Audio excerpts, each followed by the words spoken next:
Et puis Volodymyr Zelensky vient de réagir sur X. Il dit « Merci aux États-Unis pour le soutien pour cette visite. Merci au président, au Congrès, au peuple américain. L'Ukraine a besoin d'une paix durable et juste et on travaille pour obtenir ça. » Et maintenant, on va rejoindre Eugène Cholly, consul honoraire d'Ukraine à Montréal. Monsieur Cholly, bonjour. Excusez-moi. Bonjour. Bonjour, Monsieur Cholly. Quelle est votre réaction, donc, à ce qui s'est passé d'abord à la Maison-Blanche ce midi? En un mot, incroyable. Je pense que, premièrement, j'écoutais les propos de M. Zelensky, qui essentiellement mentionnait et expliquait avec des arguments à l'appui que M. Poutine ne respecte pas sa parole, ne respecte pas les engagements qu'il a pris, ne respecte pas les ententes qu'il a signées. Et on voit notamment avec la guerre génocidaire qui a débuté en 2022, justement, de quelle façon M. Poutine respecte des ententes comme celle de Minsk. Deuxièmement, M. Zelensky a également mentionné que la Russie menace non seulement la sécurité en Ukraine, mais également à travers le monde, y compris les États-Unis. Et c'est à ces propos-là que le président et le vice-président ont réagi en disant que le président ukrainien était insultant ou ne respectait pas la Maison-Blanche. J'ai beaucoup de difficultés à faire le lien entre ce que M. Zelensky a fait et le supposé non-respect de la Maison-Blanche et d'être insultant envers le président ou le vice-président américain.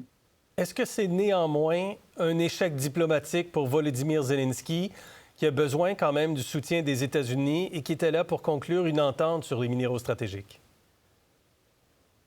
Je pense que c'est une mauvaise journée diplomatique. Elle est mauvaise non seulement pour l'Ukraine, elle est mauvaise pour la sécurité internationale.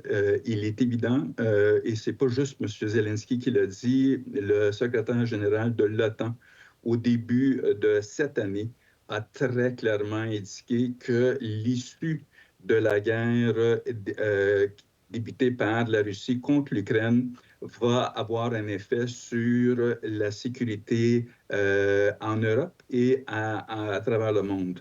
Et il a également très clairement indiqué que qu'une paix ne durera pas si M. Poutine a gain de cause en Ukraine, car il ira plus loin. Ça, ce n'est pas les mots de M. Zelensky, c'est les propos du secrétaire général de l'OTAN en janvier de cette année.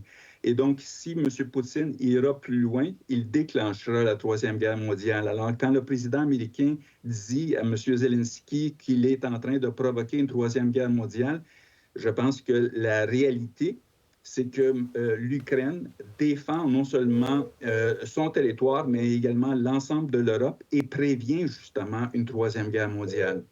Comment doit réagir à partir de maintenant le président Zelensky? Là, il a quitté la Maison-Blanche.